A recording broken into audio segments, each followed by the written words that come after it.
Bismillahirrahmanirrahim. Assalamualaikum warahmatullahi wabarakatuh. Posisinya kurang enak nih tadi. Alhamdulillah, puji dan syukur kita panjatkan kehadirat Allah Subhanahu wa taala. Salawat dan salam kita sampaikan kepada junjungan kita baginda besar Rasulullah Muhammad sallallahu alaihi wasallam. Orang yang paling mulia akhlaknya, orang yang penuh pengertian dan kasih sayang terhadap keluarganya, orang yang paling berani di antara pasukannya, orang yang paling bijak, adil, berempati terhadap rakyatnya.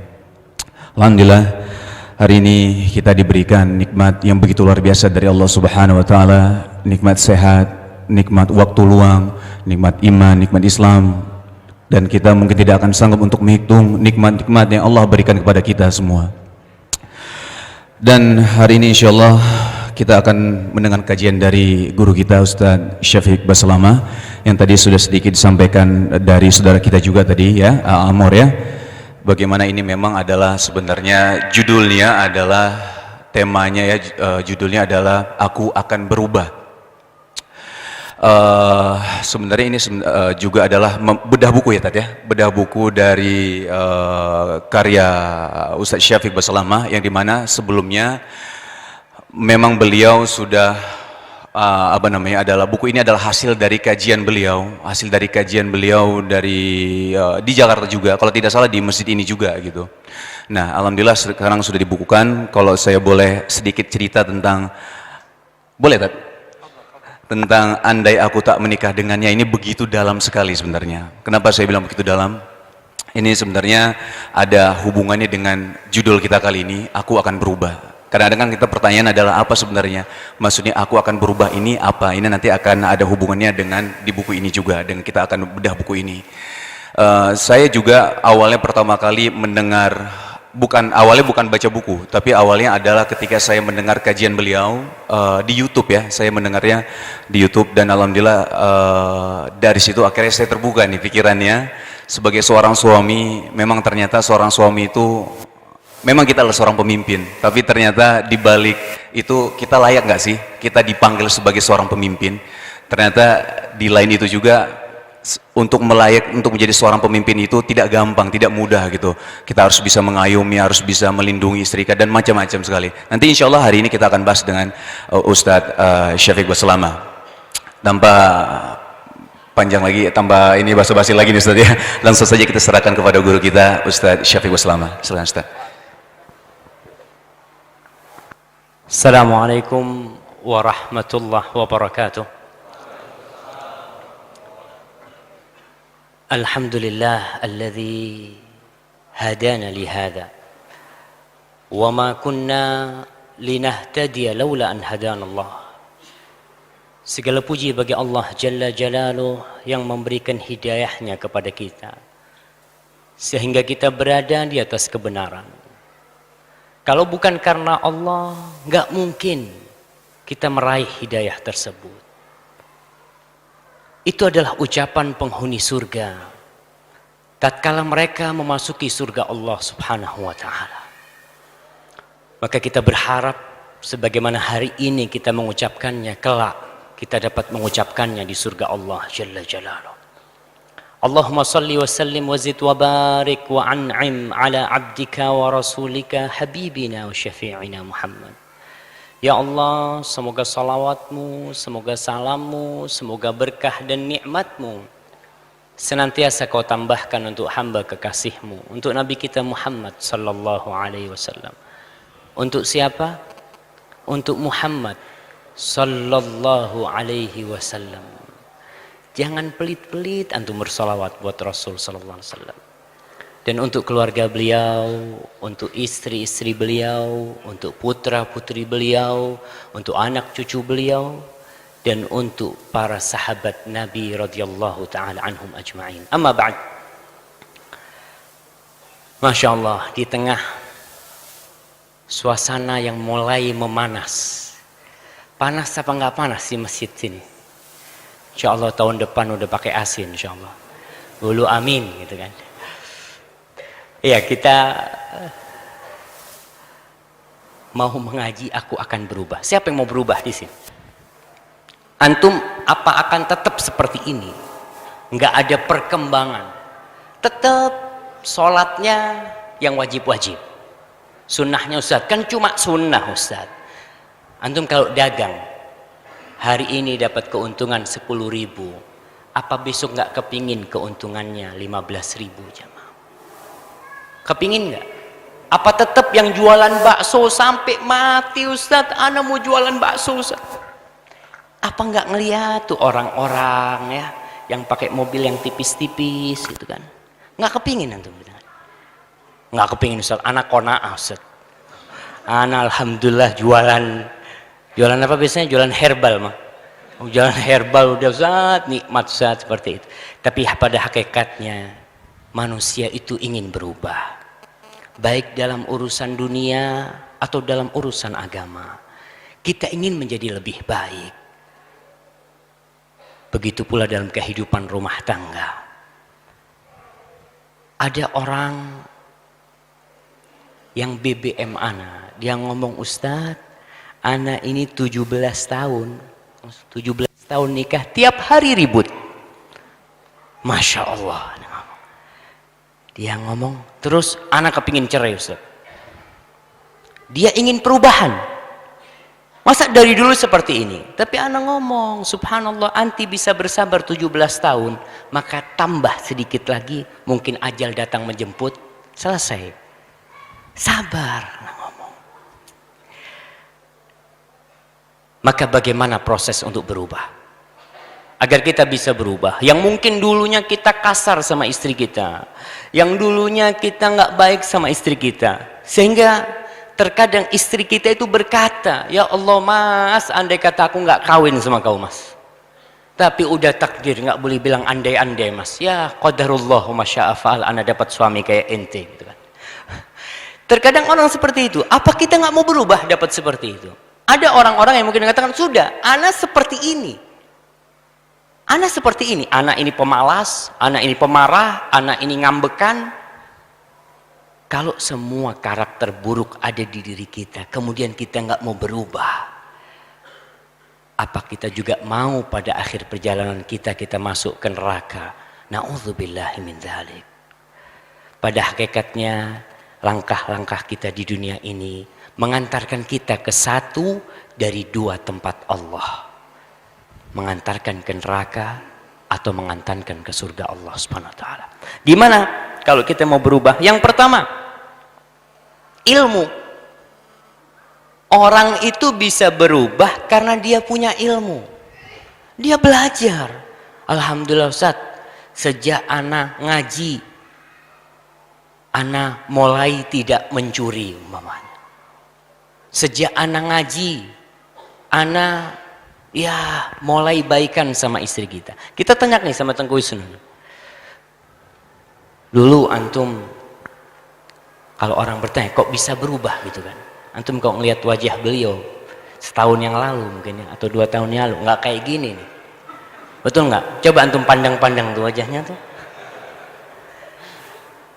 Coba kita tanya, apakah ilmu ada peran dalam perubahan beliau? Atau perubahan itu ya datang begitu saja, tanpa ada ilmu yang masuk, tanpa ada ilmu yang didengar? Gimana Tengku? Baik Ustaz. Jadi memang ketika pertama kali saya mulai belajar ngaji Ustaz ya alhamdulillah setelah belajar terus, memang harus kita datangi ilmu itu kan, bukan mendatangi kan. Jadi memang saya cari terus ilmu, dan alhamdulillah ketika apalagi menyentuh yang namanya ilmu dalam rumah tangga. Tapi Masya Allah, benar, saya tidak bohong ya, jadi memang ana pertama kali jadi dengar kajian antum dengar kajian Ustadz Syafiq di YouTube ya, andai aku tak menikah dengannya, andai aku tidak atau tak ya Ustadz, kalau tidak salah andai aku tak menikah dengannya kalau di kajiannya. Nah jadi ana dengar di situ, ana melihat bagaimana suri tauladan kita Rasulullah SAW begitu luar biasa sekali Ustadz. Bagaimana beliau banyak sekali masalah yang menimpa beliau, bagaimana beliau adalah seorang pemimpin, tapi ketika balik ke rumah, bagaimana beliau begitu baik, begitu luar biasa, begitu romantis sama istrinya. Ana langsung bandingkan sama diri ana Ustaz. Langsung bandingkan sama diri ana. Ana ini bukan siapa-siapa. Tapi kok pulang ke rumah, udah ngantuk langsung tidur gitu. Istri lagi ngomong, kadang-kadang ana cuekin. Nah ini kadang-kadang yang bikin, kok bisa, maksudnya bukan kok bisa, tapi ya kita mencontoh Rasulullah, tapi sampai segitunya ana saking cueknya gitu. Nah dari situ ana sedikit demi sedikit, baik dari hal apapun, baik dari dalam rumah tangga atau hal apapun, ana mencoba cari tahu. Ketika berubah mungkin lebih dari, mungkin kalau orang melihat dan ana dilihat perubahannya dari fisik gitu ya. Selain perut makin membuncit karena nikah ya, salah satunya adalah janggut, terus tidak isbal lagi, insyaallah gitu. Ini perubahan-perubahan fisik. Tapi dari mana? Nggak mungkin kan anak tiba-tiba ngikut orang gitu, ngikut ini ngikut itu. Semua balik lagi karena ilmu Karena anak belajar terus, anak dapat guru yang begitu luar biasa sekali. Salah satunya antum juga, Ustaz. Jadi dari belajar dan dari guru juga, anak akhirnya tahu, oh ternyata ini adalah kalau masalah janggut ya, kita harus memelihara, kita biarkan. Kalau tidak isbal itu adalah salah satu hal yang memang kita harus lakukan, dalam arti tidak boleh kalau tidak isbal gitu. Kalau misalnya isbal itu berdosa kitanya gitu. Anak sampai belajar sampai segitunya, Ustaz gitu. Itu karena belajar dan mencari ilmu, Ustaz. Subhanallah, subhanallah. Ilmu jamaah. Ilmu adalah perintah Allah kita agar berilmu. Tapi yang jadi masalah, ada orang berilmu nggak berubah. Udah ngaji, ada yang ngaji, Ustaz, anak ngaji udah 10 tahun Ustaz, tapi tetap aja kayak gini anak gitu kan. Ini bermasalah berarti dia. Mungkin di niatnya. Maka langkah kedua, niatkan untuk berubah. Kita udah punya ilmu, maka tekadkan gitu. Terkadang kita ini nggak mau berubah karena ada gambaran menuju ke perubahan itu susah. Ada dinding yang membuat kita tidak bisa berubah. Maka untuk menghancurkan dinding itu, kita butuh azimah, kita butuh tekad, karena kita akan menghadapi banyak masalah ketika berubah. Bagaimana Rasul Shallallahu Alaihi Wasallam tatkala berubah dari yang awalnya orang biasa, hidup bersama kaum musyrikin, ketika beliau berubah menjadi seorang nabi dan mengajak mereka kepada kebenaran, yang namanya permusuhan, yang namanya lemparan batu, yang namanya hinaan, yang namanya pengkucilan dari saudara-saudaranya, itu terjadi. Tapi orang yang memiliki azimah yang kuat, dia akan melalui semua proses itu dengan bertawakal kepada Allah Subhanahu wa taala. Maka itu langkah kedua, kita harus berazimah. Setelah kita punya ilmu, kita berubah. Kemudian yang ketiga, teman. Kita kalau mau berubah nih, ya temannya harus berubah juga. Seorang peminum yang ingin tidak minum,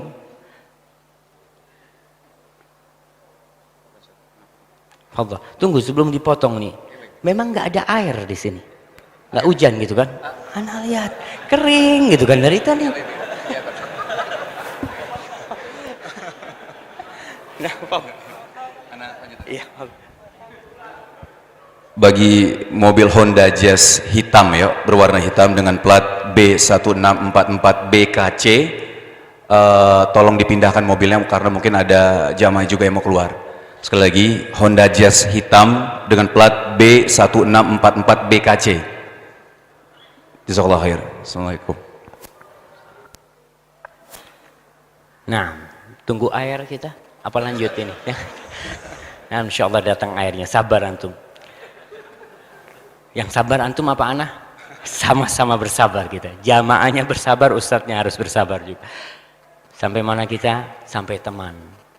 Kita kalau temannya peminum, kita berhenti, tapi sohibnya semua tukang minum. Kira-kira dia akan berubah enggak? Enggak bakalan. Karena as-sahibu sahib. Teman itu menarik. Maka kalau ingin berubah, cari teman yang baik.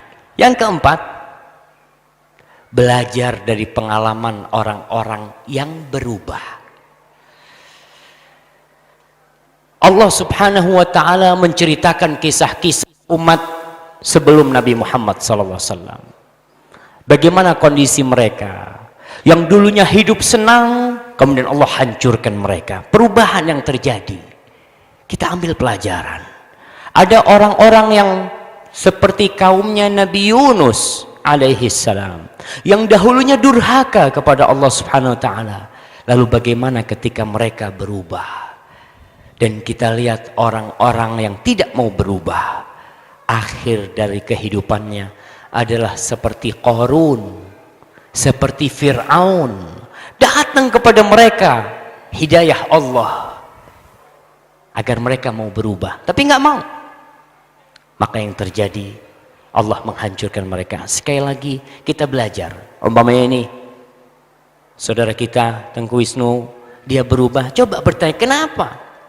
Anak tadi malam ketemu saudara jauh, dia cerita Ustaz, yang menyebabkan perubahan di keponakan-keponakan dia adalah ketika pamannya berubah. Pamannya dulu ini nggak benar, jauh dari ibadah, jauh dari ketaatan. Ketika pamannya jadi benar, keponakannya bingung. Kok bisa sih paman seperti itu? Padahal dulunya jauh dari rumah Allah, jauh dari sejadah. Tapi sekarang kenapa dia berubah? Dengan kita belajar dari mereka, menimba pengalaman mereka, mudah-mudahan kita pun akan berubah sebagaimana mereka telah berubah. Lalu yang keberapa? Yang kelima, doa. Orang kalau ingin berubah harus berani berdoa. Anak ingat dengan seorang teman di Pekanbaru. Dia ingin berhenti merokok. Ada yang mau berhenti merokok di sini? Ustaz, aman Ustaz. Yang ngerokok sedikit Ustaz. Insya Allah nggak ada yang ngerokok di sini. Orang ketika mau berhenti merokok, tanyakan kepada dia. Dia akan selalu ngomong, anak insya Allah mau berhenti merokok. Tanyakan sama dia, Mas, sampean pernah doa nggak minta sama Allah supaya berhenti merokok? Kadang-kala mau berdoa takut dia. Mau minta, ya Allah bantulah aku meninggalkan rokok. Perokok-perokok sebagian hanya ngomong mau berubah, tapi di perubahan itu tidak dibarengi dengan doa.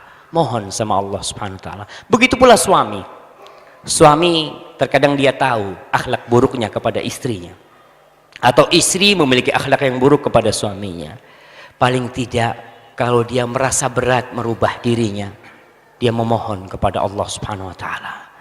Nabi, kalau kita bicara Nabi jamaah, kita bicara manusia terindah yang pernah ada di muka bumi ini. Nabi kebaikannya bukan hanya di luar. Antum ketemu ana di mana? Di sini nih. Oh, ustadznya baik, masya Allah. Coba kalau kepingin tahu ana, tanya di rumah. Tanya, Ustadz Syafiq tuh gimana tuh? Bakal bocor tuh di sana tuh. Kalau rumah bilang baik, insya Allah baik. Tapi kalau rumah bilang buruk, insya Allah nggak baik. Maka kalau kepingin minta tazkiyah katanya, apa tazkiyah itu? Rekomendasi ya. Seharusnya mintanya sama istri. Minta nih tanda tangan sama istri. Anak ini baik nggak ya? Coba. Bukan ke polisi. Kita mintanya kemana? Ke polisi.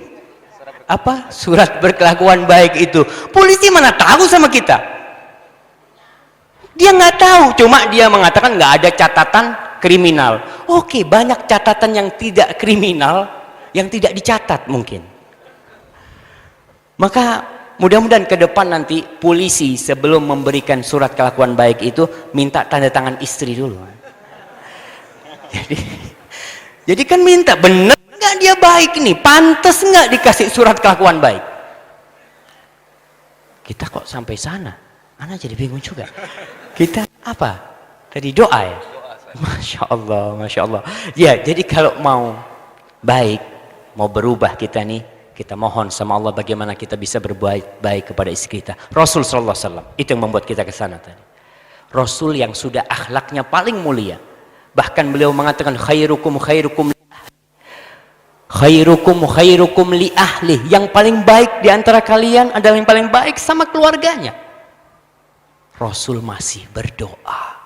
Beliau mengatakan, Allahumma hdini li ahsanil akhlaq, la yahdi li ahsaniha illa anta. Ya Allah, berikan petunjuk kepada aku agar aku berakhlak mulia. Tidak ada yang bisa memberikan akhlak mulia kecuali Engkau, ya Allah. Wasrif anni sayyi'aha, la yasrifu anni sayyi'aha illa anta. Jauhkan aku dari akhlak-akhlak yang buruk. Tidak ada yang bisa menjauhkan hamba dari akhlak yang buruk kecuali Engkau, ya Allah. Maka kita harus berdoa kalau ingin berubah. Jangan sampai istri kita itu kabur dari rumah kita gara-gara kita tidak berubah. Kemudian yang keberapa? Yang keenam. Yang terakhir lah yang keenam ini. Yang keenam, harus sering-sering isi bensin. Harus sering-sering mampir pom bensin. Antum kalau mau ke Jember dari Jakarta, Masya Allah, kita ngomong bensin dikasih air sih, Masya Allah, barakallahu fiik.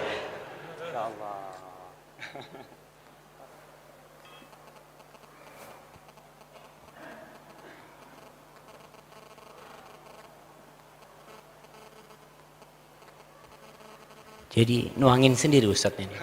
Masya Allah.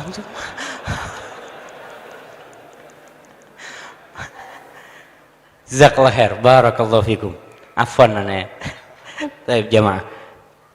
Oh tadi nggak boleh bawa minuman kata. Nggak boleh kata dia.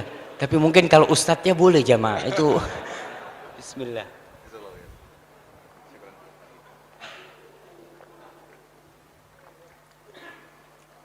Alhamdulillah. Terakhir nih. Sering-sering mampir ke pom bensin. Ngecas. Antum kalau mau ke Jember, jalan 1000 kilo. Kira-kira berapa kali antum harus berhenti ke pom bensin? Mungkin 3-4 kali. Bagaimana kalau antum mau menuju ke pintu surga Allah Subhanahu wa taala? Jauh sekali. 60-70 tahun kira-kira kita baru bisa sampai nanti ke sana tatkala ajal menjemput kita. Maka kalau ingin berubah, sering-sering datang kajian. Sering-sering mampir ya. Ketika sudah mulai baterainya itu mulai drop gitu ya. Tengku Wisnu kalau sudah mulai drop datang kajian dia gitu kan. Hah? Benar Ustaz. Kita semua drop. Ustadz pun bisa drop enggak? Bisa, sama. Baterainya ana sama baterainya antum ini sama. Jadi kalau subhanallah, ana rasakan kita duduk di majelisnya Syekh Abdul Muhsin Al-Abbad di Madinah ya, kalau kita berangkat umrah umpamanya, Allahu Akbar, baterai yang sudah mulai mati ini kayak disiram full jemaah. Masya Allah. Keluar dari masjid ini, insya Allah antum keluar mengatakan aku akan berubah. Barakallahu fikum. Baik Ustadz, ini kita masuk ke buku nih Ustadz ya. Jadi memang sebenarnya judulnya cukup kontroversial sebenarnya Ustadz. Andai aku tidak menikah dengannya. Kira-kira ini Ustadz yang bikin judul atau gimana Ustadz? Gimana? Andai aku tidak menikah dengannya. Subhanallah. Ana punya sepupu, dia jual buku ini ke temannya. Andai aku oh enggak, ana alhamdulillah, ana enggak mau cari ganti. Kata dia. Ana cukup sama satu istri karena ini andai aku tidak menikah dengannya gitu. Ana alhamdulillah bersyukur menikah dengannya. Masya Allah. Ustadz, jadi memang kalau misal kita balik lagi ya ke ini masalah rumah tangga Ustadz ya.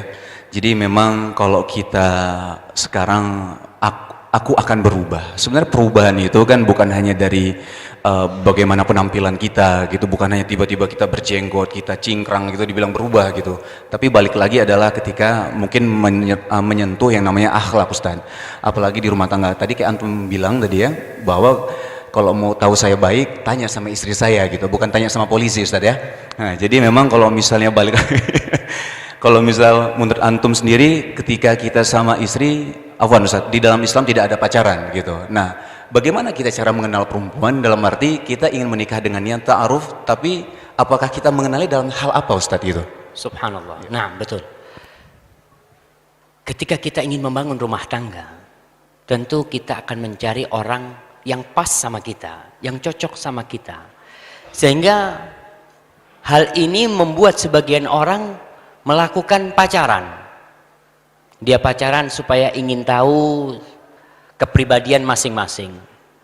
Dan dalam Islam, Islam tidak kenal pacaran, tapi Islam memerintahkan kita untuk mengenali istri kita. Mengenali secara umum, wanita itu sama jamaah. Antum mencari wanita, baik yang dari Indonesia atau yang dari Eropa, dari Arab itu, kira-kira sama apa enggak sama?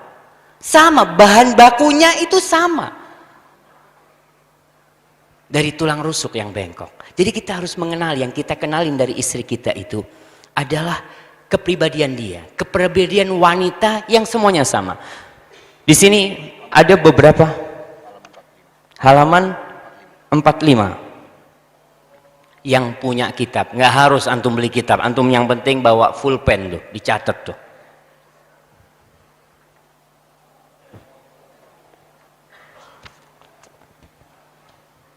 Iya nih, yang pertama, wanita itu dari tulang rusuk yang bengkok. Jadi semuanya itu bahan dasarnya sama, bengkok.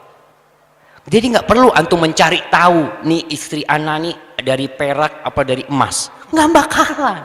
Udah kita tahu dia itu dari tulang rusuk yang bengkok. Kemudian dia itu bukan dari baja. Ingat, ana masih sampai sekarang kalau baca tentang peran seorang wanita, bagaimana antumlah yang belum menjadi seorang suami. Antum kenali ibu antum.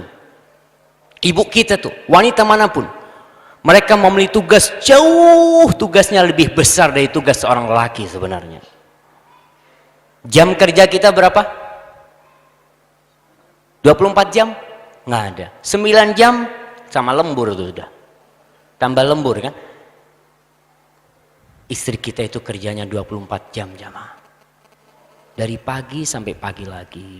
Antum bisa bayangkan ketika tengah malam anak kita nangis. Apa kita bangun? Kita bangun sebentar, pindah posisi. Tuh bangun anaknya. Subhanallah. Paling senang pakai apa? Bangunin pakai kaki. La ilaha illallah. La ilaha illallah. Tuh yang ngomong itu ngomong dari pengalaman jemaah. Nggak apa-apa jemaah. Nggak apa-apa. Nah, jadi kita ketahuilah, antum kenali istri antum, tugas dia. Ada yang rame-rame di belakang sana. Antum kenali bahwasanya dia itu dari tulang rusukan. Dia tidak diciptakan dari tulang tangan sehingga bisa digunakan seenak antum. Dia tidak diciptakan dari tulang kaki sehingga dia bisa diinjek-injek sama antum. Tapi dia diciptakan dari tulang rusuk yang ditutupin dengan lengan kita, yang kau harus melindungi dia. Subhanallah. Tugas seorang suami itu melindungi istrinya. Sebagian orang mukul istrinya. Na'udzubillah min dzalik. Ingat, dia dari tulang rusuk dan dia itu bengkok. Kalau dia berbuat kesalahan, wajar. Bahkan Rasulullah SAW mengatakan, kalau kau ingin luruskan dia, patah dia. Maka itu, kemudian apalagi ingat wanita itu pencemburu ya. Jadi kalau dia cemburu itu ingat wajar. Lalu wanita itu mementingkan penampilan. Nggak kayak antum tuh. Nggak kayak kita nih. Tapi ada lelaki yang sering di depan cermin. Sampai cerminnya ngomong, ini buat perempuan ya. Itu kan. Allah, memang cermin itu buat perempuan.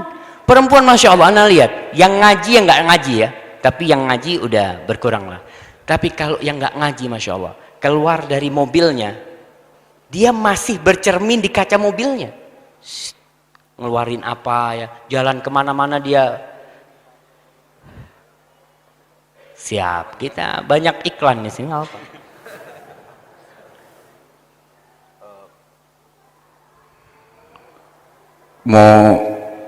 Mobil Freed, Honda Freed ya, kalau tidak salah Honda Freed dengan plat B1186 BYE atau BYE, mobil dengan Honda Freed ya, Honda Freed dengan plat B1186 BYE atau BY. Tolong dipindahkan. Jazakallahu khair. Nah, Masya Allah. Kita bicara akhlak tuh. Kalau parkir jangan nutup temennya. Masya Allah. Itu kan. Ustaz, ini kan ngaji semua, Ustaz. Gampang kalau ngaji, Ustaz, urusannya, Ustaz. Enggak, tetap. Gimana dia sakit hati nungguin di sana. Ya Allah, kata dia. Mudah-mudahan yang nutup ini didoain buruk antum sama dia. Sampai mana kita? Suka penampilan ya, subhanallah, penampilan. Di tasnya itu hampir semua mesti bawa cermin. Walaupun kecil cerminnya. Dia lihat, subhanallah. Kita pun sebagai suami harus tahu. Kalau mau ngajak istri kajian, paling enggak 1 jam sebelumnya udah dikasih tahu tuh. Karena kita harus nunggu lama dia, ribet urusannya. Kalau punya anak, Masya Allah. Anak kadang-kadang ngelihat istri ngurusin anak itu, mungkin sejaman mandiin yang ini, mandiin itu, pakein baju ini, baju itu. Apalagi kalau yang perempuan, subhanallah. Itu bandonya harus pas sama bajunya. Kalau dilihat kurang pas diganti gitu kan. Gak selesai-selesai. Tapi itulah wanita. Kita kalau udah tahu ya istrimu itu wanita. Dan alhamdulillah kita mendapatkan istri seorang wanita. Mudah-mudahan dia adalah istri yang soleh. Ketawa. Itu nikmat Allah Subhanahu wa taala. Nikmat Allah Subhanahu wa taala kepada kita karena ada usaha dari orang-orang liberal. Mereka ingin merubah bahwasanya pasangan istri itu harus perempuan, mereka ingin merubah. Itu terjadi. Mereka mengajukan kepada Menteri Agama, Departemen Agama, bagaimana merubah undang-undang pernikahan. Salah satunya yang mereka ingin rubah tuh bagaimana calon mempelai itu tidak harus perempuan. Jadi boleh laki. Nauzubillah min dzalik. Kemudian dia ngomong lagi, hak cerai itu tidak hanya suami. Istri pun bisa menceraikan. Jadi umpamanya ribut sama suaminya, istri itu bisa bilang, "Mas, aku ceraikan kau, Mas." Itu kan yang ada suami ngomong, "Gak perlu kau menceraikan aku. Dari 5 hari lalu aku udah ceraikan kau." Akhirnya ribut. Nggak, hak cerai itu cuma ada di suami. Itu diajukan. Kemudian yang diajukan ke pemerintah, kita berdoa semoga Allah menjaga pemerintah kita. Allah kalau nggak dijaga pemerintah kita dari tangan-tangan seperti itu, kita nggak tahu gimana masa depan kita. Dia mengatakan juga bagaimana yang iddah itu bukan hanya perempuan. Jadi kalau istri ditinggal suaminya mati, berapa hari iddahnya?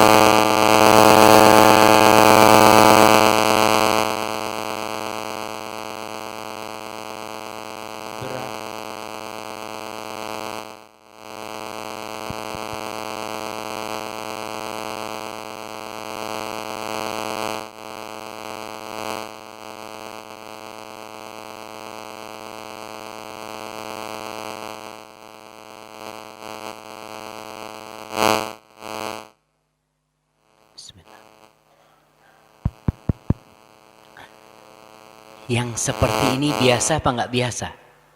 Biasa, wajar itu, tenang. Allahu Akbar. Sampai mana lagi anak? Iddah, masa iddah tuh. Jadi kalau istri meninggal, suami itu nggak boleh kawin lagi. Yang diajukan oleh mereka, oleh orang-orang gender yang mereka mengatakan harus ada persamaan seperti itu.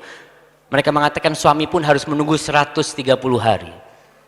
Kalau mau menikah, maka saya katakan bersyukur istri kita itu wanita. Kita bersyukur kepada Allah SWT karena sudah ada orang-orang yang mungkin sudah rusak fitrahnya. Dan yang terakhir sifat wanita itu apa? Perasa, mudah tersinggung. Itu wanita. Terkadang kita ngomong, dek baru ngomong gitu aja udah nangis gitu kan. Ada sebagian wanita suaminya ngomong, "Dek, gimana ya kalau aku nikah lagi?" Masya Allah, 2 hari nangis dia. Itu tasnya dibuka, diisi baju ya. Itu perempuan seperti itu. Tapi kalau istri antum ngomong gitu, diam aja, dilihat. Nah, Iya, kamu mau kawin lagi? Iya udah, digorok mungkin atau gitu sama dia. Tapi wanita itu karena perasaannya dia menangis, dia meneteskan air mata, dan itu perasaan wanita. Allah sudah menciptakan wanita seperti itu, jamaah. Tinggal kita bagaimana menyikapi dia, dan itu kelebihan dia. Kita lihat kalau dia nggak perasa, mungkin anak kita nggak ada yang besar. Sekali nangis, sekali bikin sakit hati dilempar tuh anak tuh. Kejadian bapak-bapak bagaimana ketika dia gendong anaknya, anaknya nangis terus dilempar anaknya. Iya, ada anaknya yang nangis terus disiram sama air sama bapaknya. Na'udzubillah min dzalik. Tapi kelebihan seorang ibu. Kenapa ibu itu, istri kita itu mampu hamil, ngangkat beban di perutnya 15 atau 10 kilo. Kenapa dia mampu? Selama hampir 9 bulan, 9 bulan lebih kira-kira. Kita dikasih 2 kilo, antum kasih 2 kilo lah kalau mau nyoba, dek, supaya kita sama-sama merasakan beban hamil tuh. Anak insya Allah ke kantor, anak pasang batu dek, seperti itu kan. Berangkat tuh, sampai kantor dilepas sama dia, taruh kata dia. Kenapa? Karena dia tidak mampu. Kenapa istri kita mampu? Karena cinta. Dia ketika gendong anak kita, karena cinta dia jamaah. Itulah yang membuat dia kuat. Dia tahan banting, melayani kita apapun dia berusaha. Ketika dia mendapatkan suami yang tidak baik pun dia berusaha untuk tidak mengabarkan kepada orang tuanya. Dia tahu orang tua anak Ustaz udah capek gedein anak, udah capek nyekolahin anak. Masa anak mau ribut sama suami akhir dia menceraikan anak? Sudah, anak akan bersabar. Jadi perasaan-perasaan itulah yang membuat sebagian wanita bertahan terus hidup bersama orang-orang seperti kita nih jemaah. Ya, kita bersyukur kepada Allah SWT. Itu yang perlu dikenali, tapi nggak perlu pacaran, kita udah tahu semuanya. Tinggal kalau mau lebih dalam lagi, ya bagaimana kita kirim orang ke sana. Kalau memang kita mau nazar, ya kita nazar ke sana, tapi jalannya harus sesuai dengan yang diridhoi Allah SWT. Baik Ustaz. Kalau misal kita mengenal, memang kita kalau ketika kita ingin menikah, kita harus tahu ilmunya Ustaz, juga ilmu rumah tangganya. Kita harus mengenal perempuan, kita harus mengenal wanita, calon istri kita gitu. Nah, mungkin termasuk anak juga Ustaz. Sebenarnya apa sih hak-hak seorang istri itu apa aja Ustaz? Yang harus kita penuhi Ustaz? Nah, bicara tentang hak istri kita, yang mau kawin, yang mau nikah harus tahu. Yang sudah nikah pun dia harus melihat kembali, mengkoreksi kembali. Apakah sudah saya berikan hak-hak istri saya? Udah belum? Terkadang kita, apa sih Ustaz haknya istri itu? Para sahabat tanya kepada Rasulullah SAW. Dan Allah menjelaskan bahwa lelaki itu adalah qawwamuna 'alan nisa. Ar-rijalu qawwamuna 'alan nisa bima faddalallahu ba'dahum 'ala ba'din wa bima anfaqu min amwalihim. Lelaki-lelaki adalah pemimpin di rumah tuh atas istri-istri mereka. Pemimpin itu seperti apa? Apakah pemimpin itu yang sekedar nyuruh, sini bersihkan nih rumah? Apakah seperti itu pemimpin? Pemimpin itu memang punya hak, tapi dia punya kewajiban. Seorang pemimpin harus memiliki 3 kriteria. Yang pertama, al-qiwamah atau ar-ri'ayah. Dia harus memperhatikan yang dia pimpin. Istri kita butuh perhatian kita. Yang kedua, dia butuh apa? Dia butuh perlindungan. Kita harus melindungi istri kita. Itu hak dia. Dan yang ketiga, kedua apa yang ketiga? Ketiga, Masya Allah. Ada suara rame-rame. Suaranya siapa itu? Suaranya ibu-ibu. Itu wanita seperti itu. Ya. Jadi itu wajar jemaah. Jangan rasa aneh gitu. Kita harus memperbaiki. Itu yang ketiga. Perhatian, perlindungan, dan perbaikan. Dia butuh untuk diperbaiki. Kita terus memperbaiki dia. Itu sebagai seorang pemimpin. Dan perhatian kita harus ngasih makan dia. Ya. Kita harus menyelamatkan dia. Melindungi dari apa? Melindungi dari hujan. Melindungi dari lapar. Melindungi dari perampok, dari penyamun. Dan melindungi yang terbesar adalah melindungi dia dari api neraka. Jamaah. Gimana nih istriku nih nggak sampai masuk neraka ya Allah. Dijaga tuh istrinya sambil diperbaiki. Wabima anfaqu. Lelaki itu jadi pemimpin karena dia memberikan nafkah. Maka kewajiban memberi nafkah itu bukan kewajiban istri. Jadi istri kita itu nggak wajib kerja, bapak-bapak. Yang wajib kerja siapa? Suami. Ada suami-suami yang masya Allah dapat istri kaya raya, insya Allah. Ada yang dapat istri kaya di sini. Alhamdulillah Ustaz. Anak nggak perlu kerja lagi Ustaz. Insya Allah. Tetap kewajiban suami itu bekerja memberi nafkah kepada istrinya. Istri itu nggak punya kewajiban sama sekali, 0% kewajiban dia.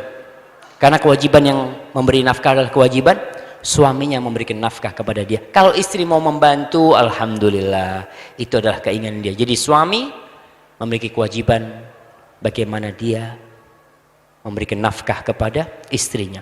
Rasul pernah ditanya, sallallahu alaihi wasallam, apa hak istri? Kata beliau sallallahu alaihi wasallam, antut imaha idza ta'imta. Kau kasih makan kalau kau makan. Maksudnya jamaah, sebagian orang itu nggak kaya.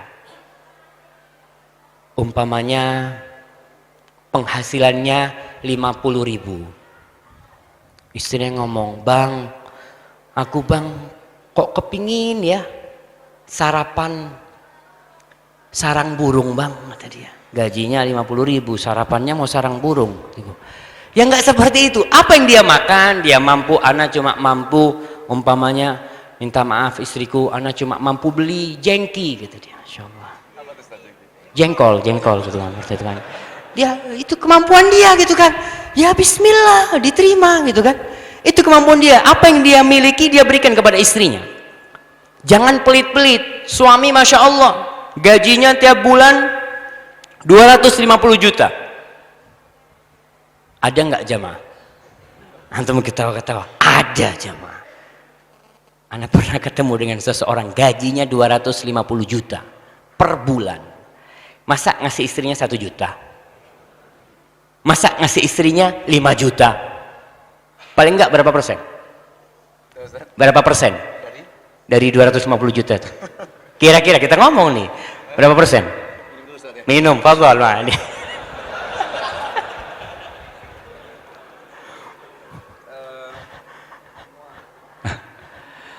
Dari 250 juta Ustaz ya? Iya, 250 juta nih. Jadi gini Tan. Waktu dulu main sinetron Ustaz ya.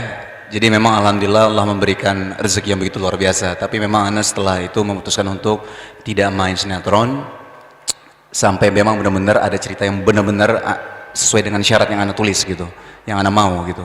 Tapi memang sampai saat ini belum ada sinetron yang sesuai dengan Ana mau gitu Ustaz. Nah, jadi kalau boleh jujur Ustaz, Ana tuh penghasilan terbesar memang dari sinetron Ustaz. Iya, penghasilan terbesar dari sinetron. Akhirnya ya mulailah kita Ana coba untuk buka usaha Ustadz ya. Ada beberapa usaha dan alhamdulillah Allah memberikan begitu luar biasa nikmat dan rezeki untuk Ana dari usaha-usaha yang Ana lakukan gitu ya. Tapi memang tidak bisa dipungkiri penghasilannya tidak sebesar dulu Ustadz.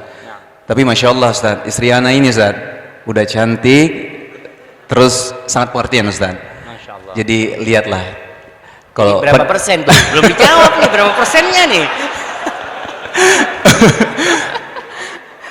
Kalau berapa persennya sebenarnya adalah Ustaz ya, tapi di balik uang sebulan itu Ustaz, uang jajan sebulan, ada yang lain-lain juga Ustaz gitu. Yang penting kita nggak boleh pelit sama istri kan Ustaz. Ya, betul. Ya gitu, udah. Ustaz. Jadi Aduh, mau tanya, bahaya. antum kira-kira kalau 250 juta berapa persen jemaah? Hah? 2,5%. Cuma zakatnya. Nah, Allah Subhanahu wa taala mengatakan liyunfiq dzu sa'atin min sa'atih. Wa man qudira alaihi rizquhu falyunfiq mimma atahu Allah. Orang yang dikasih kelapangan, hendaklah dia menginfakkan sesuai dengan kelapangan dia. Wa man qudira alaihi rizquhu, tapi yang rezekinya sempit, ya sudah kemampuan dia. Persentasenya terserah, tapi jangan terlalu lah. Masa 250 juta istri dikasih 2,5%. 2,5%-nya berapa jemaah? paling enggak lah 10% lah. Cukup kan? 25 juta itu? Ya, insya Allah cukup ya, Ma. Kita kasih makan, itu hak istri kita. Sesuai dengan kemampuan kita. Suami nggak boleh pelit. Kemudian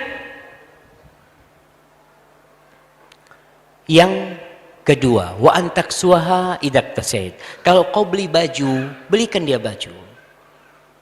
Dulu jamaah, baju itu susah. Sebagian sahabat cuma punya satu baju.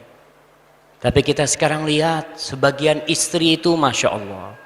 Dibelikan baju sama suaminya, wah, sampai dia ngomong, Mas, kayaknya harus tambah lemari ini Mas, gitu kan. Karena banyaknya bajunya.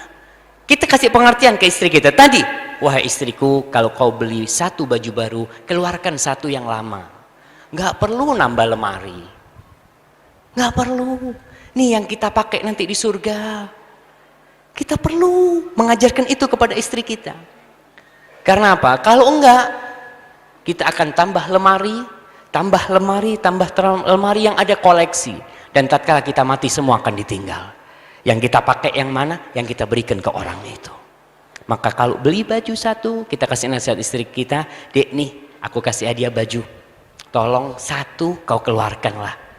Kita ngasih sedekah buat dia, nafkah buat istri kita ngeluarkan, dia juga dapat pahala. Kemudian Rasul mengatakan tentang hak istri kita, wala tadribil wajha, jangan pernah engkau memukul wajah. Nggak ada tuh dalam Islam. KDRT tidak dikenal dalam Islam. Wala tadribil wajha.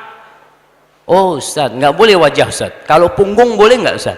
Ya, bukan. Kita kalau memberikan pendidikan kepada istri kita, memang ada fase-fase kita memberikan nasihat, dia nggak nurut ya, kemudian kita nggak ngajak dia ngomong, kita di kasur umpamanya nggak mendekatin dia, baru setelah itu dipukul istri kita. Mukulnya itu jamaah bukan memukul dengan emosi, tapi memukul dengan cinta. Antum nih kalau istri antum udah nggak nurut, antum pegang tangannya, umpamanya gini nih, pukul gini aja, umpamanya. Kalau suami yang baik, istri itu akan bingung, kenapa? Insya Allah. Nah, kita pukul mungkin pakai pensil ya, kita pukul pakai pensil, pakai pena, umpamanya pakai pena kita pukul dia. Ketika kita pukul tangannya, yang sakit mananya? Hatinya. Kalau kita mukul dengan cinta. Tapi kalau kita biasa mukul dia, kita pukul, oh, ayo siap-siap Mas, gitu kan. Dia langsung, karena tiap hari udah pukul-pukulan gitu kan. Ada seperti itu. Maka perlu dikasih tahu, perlu diketahui oleh semuanya, Rasul melarang kita memukul wajah. Nggak ada, perempuan dipukul wajahnya nggak boleh. Kemudian wala tuqabbih, jangan menjelek-jelekkan istri. Itu istri pilihanmu. Kau datang meminang dia, kau datang melamar dia, bahkan ketika ditolak berusaha untuk lewat pintu belakang mamanya.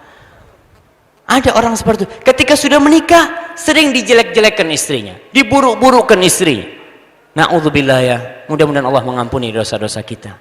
Melihat istri kita umpamanya ya, dia berat badannya udah tambah, Masya Allah, si gendut udah datang nih.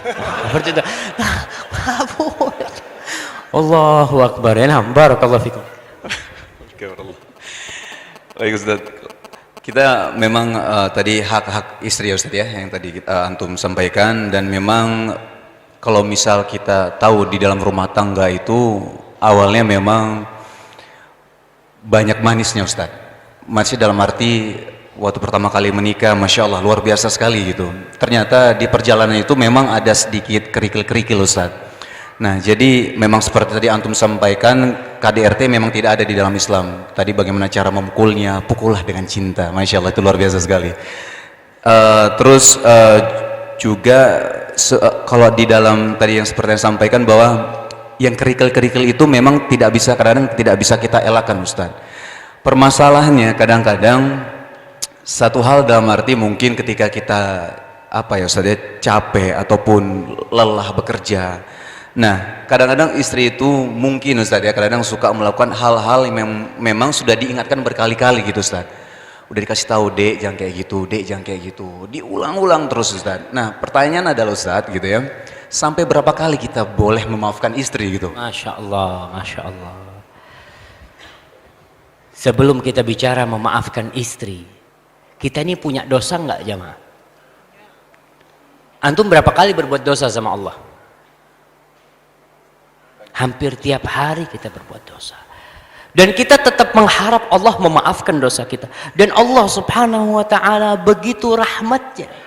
Dia mengatakan kepada hambanya, Ya ibna Adam, Lau ataitani biqurabil ardi khati'atan, Thumma ataitani la tushriku bi syai'an, La ataituka biqurabiha maghfiratan. Wahai anak Adam, andai kata engkau mendatangi aku, kata Allah, dengan sepenuh bumi dosa, dosa semuanya. Bayangkan sepenuh bumi dosa. Kemudian engkau datang kepadaku, tidak berbuat kesyirikan sedikit pun kepadaku, maka aku akan datangkan sepenuh bumi itu ampunan. Subhanallah. Istri kita, apabila dia melakukan kesalahan-kesalahan kecil, selama tidak sampai berkhianat umpamanya ya, melakukan tindakan-tindakan yang dimurkai oleh Allah Subhanahu wa taala, maafkan dia. Berapa kali? Sebanyak mungkin untuk maafkan dia. Rasul SAW pernah ditanya, Ya Rasulullah, kam na'fu anil khadim? Rasulullah, berapa kali kita memaafkan al-khadim, pembantu kita atau budak kita? Rasul diam. Datang lagi dia, Ya Rasulullah, kam na'fu anil khadim? Berapa kali kita maafkan pembantu itu? Rasul diam lagi. Yang ketiga kali dia tanya, Ya Rasulullah, kam na'fu anil khadim? Pembantu jamaah, berapa kali kita memaafkan pembantu? Kata Rasul sallallahu alaihi wasallam, U'fu anhu fi kulli yaumin 70 marrah. Maafkan dia setiap hari 70 kali jamaah. Apalagi istri kita yang banyak membantu kita, membesarkan anak-anak kita. Kita berangkat bekerja, dia jagain anak kita. Dia yang ngajarin anak kita alif, ba, ta. Dia yang ngajarin anak kita berdiri. Dia yang ngajarin anak kita berjalan. Dia yang ngajarin anak kita berbicara. Subhanallah. Kenapa kebaikan-kebaikan itu kau lupakan? U'fu anhu. Maafkan dia 70 kali.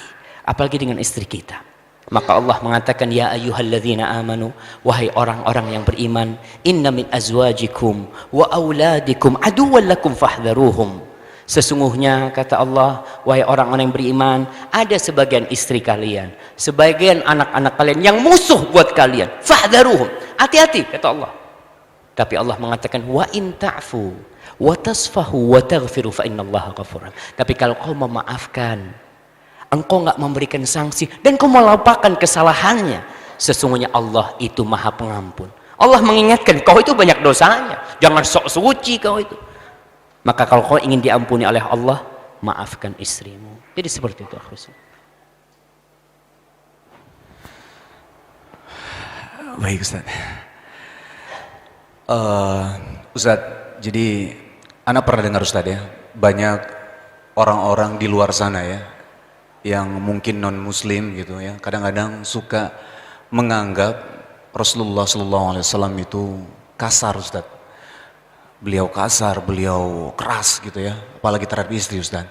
Nah, Ustaz boleh ini nggak sampaikan mungkin sebenarnya seberapa sayang beliau Rasulullah SAW ini terhadap istri-istrinya, sebegitu romantisnya beliau terhadap istri-istrinya. Mungkin antum bisa sampaikan Ustaz. Nah, barakallahu fiik ya. Kita kalau bicara Nabi jamaah, Allahu Akbar, kita sakit hati dengan sebagian orang yang menjelek-jelekkan Rasul SAW, dan kita harus sakit hati kita. Kita harus benci kepada mereka. Mereka menampakkan Rasul SAW sebagai sosok yang menakutkan, teroris, sampai mereka membuat karikatur yang menampakkan Rasul SAW itu gila wanita, yang Rasul mendolimi para wanita. Subhanallah. Sekali lagi, kalau ingin tahu Rasul SAW, tanyakan kepada istrinya. Bagaimana kasih sayang beliau kepada istri-istrinya. Rasul Shallallahu Alaihi Wasallam itu pemimpin, beliau itu presiden, beliau itu jenderal bintang 5. panglima perang beliau sallallahu alaihi wasallam. Tapi tatkala beliau masuk rumahnya, beliau langsung turun menjadi seorang suami. Ketika pintu rumah dibuka, semua pangkat beliau tanggalkan. Ketika beliau ada masalah sama Aisyah, Aisyah lagi marah sama Rasul sallallahu alaihi wasallam dan sampai mengangkat suaranya, Nabi tidak mengatakan, "Hei, kau lupa, aku nih suamimu." Enggak pernah Rasul sallallahu alaihi wasallam. Bahkan Rasul meminta maaf kepada Aisyah radhiyallahu taala anha. Sallallahu alaihi wasallam. Kalau masuk rumah Rasul sallallahu alaihi wasallam, bantuin istrinya. Sama kita nih yang bukan presiden, kita nih bukan yang panglima. Pernahkah kita kalau masuk rumah itu bantuin istri kita ya? Istri kita lagi goreng-goreng, pegang tuh tangannya, "Dek, biar aku yang goreng, Dek." Masya Allah.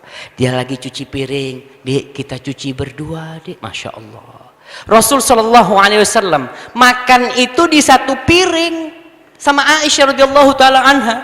Jadi nggak perlu antum punya 10 piring, selusin piring, nggak perlu. Ngomong sama istrinya, "Kita pengantin baru, piringnya satu." Subhanallah. Antum kalau tahu rumah Rasul SAW nggak banyak piringnya aja, piring satu, makan bersama. Sama Aisyah makan bareng nih, Sallallahu Alaihi Wasallam. Kemudian ketika Aisyah itu gigit dagingnya, dia gigit, Rasul Sallallahu Alaihi Wasallam menggigit di tempat Aisyah menggigit, jemaah. Kalau kita ngelihat, mana cari yang belum digigit sama dia gitu. Subhanallah. Rasul SAW menggigit di tempat istrinya menggigit. Jadi nggak satu-satu dagingnya itu, tapi satu daging berdua, sepiring berdua, segelas berdua. Sallallahu Alaihi Wasallam. Rasul Sallallahu Alaihi Wasallam ketika Aisyah minum nih, Bismillah. Rasul kemudian mengambil gelas itu dari Aisyah. Kemudian dia letakkan di bibir tempat Aisyah meletakkan bibirnya, jemaah. Sallallahu Alaihi Wasallam. Yang lebih parah lagi, bukan lebih parah, lebih penting lagi ya. Rasul Aisyah mengatakan, "Wa ana haid." Aku sedang dalam kondisi haid. Aku sedang nggak bisa dipakai. Kan orang terkadang suami itu romantis sama istrinya kalau ada perlunya. Ini Aisyah sedang dalam kondisi haid, tapi Rasul menunjukkan bagaimana dia cinta dan kasih sayangnya kepada Aisyah, kepada istrinya. Mandi, jadi mandi itu satu ember, berduaan, rebutan gayungnya ya, Masya Allah. Rasul ketika itu umur berapa? Rasul menikah sama Aisyah itu sekitar umur 55-56. Jadi yang putih-putih jenggotnya jangan ngomong, "Ustaz, itu kan buat yang muda-muda, Ustaz." Bukan. Juga yang putih jenggotnya ini harus romantis sama istrinya. Masya Allah, masuk kamar mandi nggak usah gantian. Kan kadang-kadang kan gantian, "Yuk kau mandi duluan." Nunggu di luar gitu kan. Nggak, Nabi barengan di kamar mandi Sallallahu Alaihi Wasallam. Rasulullah Sallallahu Alaihi Wasallam, jamaah. Nabi kita. Laqad kana lakum fi Rasulillahi uswatun hasanah. Kau mau cari suri tauladan? Jangan tarik di televisi. Jangan cari di dunia sinetron. Jangan cari di Indonesia Idol. Apa gitu kan? Mau cari? Jangan. Carilah di diri Rasul SAW. Beliau sempurna luar dalam. Jangan antum terpengaruh dengan kacang-kacang yang bagus luarnya, ketika dibuka isinya kecil-kecil, jemaah. Itu Rasul SAW di rumahnya begitu romantisnya. Ketika beliau naik kendaraan Sallallahu Alaihi Wasallam, subhanallah, beliau pernah alaihi salatu wassalam, Anas bin Malik yang meriwayatkan hadis ini. Anas bersama bapak tirinya, suaminya Ummu Sulaim. Itu yang mendampingi Rasul SAW dari Khaybar menuju ke Madinah. Anas melihat ketika Rasul SAW naik onta dan istrinya Sofiyah mau naik onta. Naik onta itu nggak bisa langsung, mesti harus ada pijakannya gitu ya. Ada pijakannya. Nggak ada pijakan ketika itu. Rasulullah SAW meletakkan lututnya untuk istrinya. Nabi buat istrinya seperti itu sallallahu alaihi wasallam. Jadi orang-orang yang tidak mengenal Rasul pantas dia benci. Lakin kalau dia tahu, kalau dia mengenal, pasti mereka akan cinta dengan Rasulullah sallallahu alaihi wasallam. Naik tuh Sofiyah di atas. Dalam perjalanan ketika mendekati kota Madinah, onta Nabi terprosok sehingga hampir terjatuh Rasul sallallahu alaihi wasallam bersama istrinya Sofiyah. Anas bin Malik mengatakan kepada bapak tirinya Abu Talha, al-mar'ah, tolong perempuannya ditolongin gitu ya. Apa kata Rasul sallallahu alaihi wasallam? Beliau mengatakan, hiya ummukum, kata Rasul. Dia ibunda kalian. Artinya dia itu, Rasul memberikan penghormatan kepada istrinya. Dia ibunda kalian. Karena istri Nabi itu semua ibu kita. Rasul mengingatkan bahwasanya menggauli seorang ibu, ya, kita ketika bergaul dengan ibu beda dengan orang biasa. Begitu romantisnya sallallahu alaihi wasallam ketika beliau diranjang, ya, sallallahu alaihi wasallam. Tapi untuk diranjang kayaknya nggak perlu dibahas di sini. Baik Ustaz. Ustaz, Ana pernah dengar juga ya yang kisah kalau tidak salah Aisyah, Ustaz ya. Aisyah radhiyallahu anha ketika cemburu ketika ada makanan dari istri yang lain, itu sampai di teplak ya, tangannya itu teplak sama piring yang pecah, Ustaz. Itu si Kemar Rasulullah SAW itu begitu luar biasa, Ustaz ya, bagaimana beliau sangat penyabar. Ana langsung membandingkan sama diri Ana, mungkin kalau ngebayangin itu pala di depan tamu gitu ya, Ana ngebayangin Ana pasti langsung suruh istri untuk masuk ke dalam, tunggu nanti abang omelin di dalam gitu ya. Tapi yang beliau lakukan begitu luar biasa, Ustaz ya, yang bagaimana beliau itu sampai memungut makanannya dan akhirnya memberikan kepada kepada para tamu. Ibumu lagi cemburu gitu, Ustaz. Dan piringnya juga jadi sangat memperhatikan yang namanya kedua istrinya, baik Aisyah dan istri yang mengirimkan makanan gitu. Piringnya diganti lain, Ustaz ya. Piringnya diganti lain, akhirnya ya dianggap tidak terjadi apapun gitu. Nah, Ustaz, ada satu hal lagi, ini di halaman 140 di sini tertulis, kadang istrimu meminta sesuatu kepadamu yang mungkin menurutmu tidak terlalu penting atau menurutmu terlalu berlebihan, namun kadangkala memenuhi kebutuhan istri selama masih dalam batasan yang wajar, termasuk perbuatan bijak dan akhlak yang mulia terhadap kaum perempuan. Nih salah satunya adalah bagaimana Rasulullah SAW pernah memberhentikan pasukan untuk sang istri. Subhanallah. Itu bagaimana, Ustaz? Subhanallah jemaah. Allahu Akbar. Kalau bicara tentang Rasul, semuanya indah. Kita terkadang istri kita minta berhenti di jalan nih, minta apa? Biasanya di Jakarta nih. Biasanya minta makan. Makanan lah yang ringan-ringan. Kita ngadu, nggak usah lah, kata dia. Nanti di rumah aja. Subhanallah. Rasul SAW pernah memberhentikan pasukan perang untuk istrinya. Kita cuma berhentikan motor kita, mobil kita, yang cuma kita doang, berat buat kita. Sallallahu alaihi wasallam. Ketika itu Rasul SAW dalam perjalanan, kalungnya Aisyah hilang, terputus kemudian hilang. Padahal kalungnya itu murah, kalau mau diganti bisa. Tapi Rasul SAW menyuruh semua pasukan berhenti mencari kalung itu. Begitulah Rasul SAW menghargai istrinya. Tadi yang disebutkan, bagaimana ketika istrinya cemburu, Rasul Shallallahu Alaihi Wasallam nggak marah. Rasul hanya bilang, gharat ummukum, ibu kalian lagi cemburu. Nggak ada tuh nanti di kamar ya, nanti ente masuk ke dalam, masuk ke dalam. Wah, kita kan, itu kita siapa sih? Kita ini siapa? Siapa yang akan kita contoh? Bahkan terkadang kita akan angkat tangan, kau itu mempermalukan aku di depan tamu. Tidak, sallallahu alaihi wasallam. Beliau itu benar-benar turun menjadi seorang suami. Sampai rumah itu kau suami. Ketika istrimu minta sesuatu, pantas dia minta. Kenapa dia minta kepadamu? Karena dia melihat bahwasanya engkau adalah kekasih yang mencintai dia. Orang kalau mencintai, apa yang diminta akan dipenuhi. Jadi terkadang suami ngomong, "Dek, aku ini cinta sama engkau, Dek. Cinta banget, cinta sampai mati." Ya bohong kau banget. Aku minta tahu goreng nggak dikasih. Itu dia minta tahu kok nggak dikasih. Jangan yang berat-berat tuh.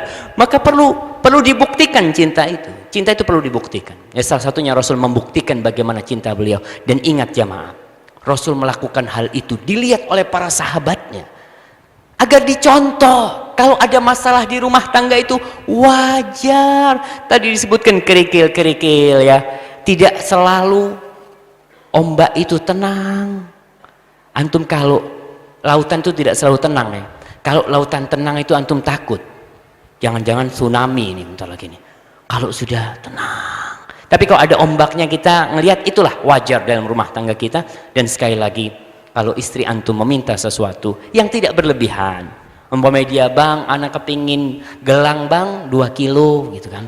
Gelang. Minta gelang emas 2 kilo kata dia, nggak apa-apa, tinggal ke bengkel las, dilasin situ 2 kilo. Jadi kalau nggak berlebihan kita kasih, tapi kalau sudah berlebihan minta maaf kita sama dia. Kita katakan sama dia, "Dek, abang nggak mampu deh. Tapi kalau kau minta cincin mungkin abang bisa belikan ya." Mungkin seperti itu. Wallahu a'lam bishawab. Habis ini kayak istri anak minta cincin Tad. Habis ini minta cincin. Minta cincin, istrinya minta cincin semua ntar ini. Minta baju, minta cincin, sama naik duit belanja kayak Ustaz. Ustaz, ada satu lagi ya yang tentang apa namanya, sebelum kita masuk ke pertanyaan, ada satu lagi di halaman 175 Ustaz, tentang ini ada hubungannya sebenarnya kadang-kadang yang mungkin dialami sama yang sudah cukup lama menikah Ustaz ya.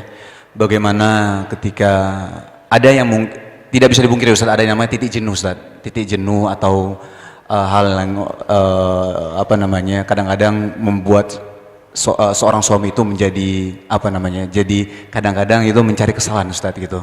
Tapi di sini saya baca di halaman 175 tentang jangan mencari-cari kesalahan. Jagalah Allah di dirimu dengan menjalankan perintahnya dan menjauhi larangannya. Niscaya Allah akan menjagamu dan keluargamu. Ini antum boleh sedikit jelaskan Ustadz yang tentang jangan mencari kesalahan ini? Nah, iya. Subhanallah jamaah. Tentang mencari-cari kesalahan ini, anak ingat dengan beberapa kejadian di Saudi sana, di Arab sana.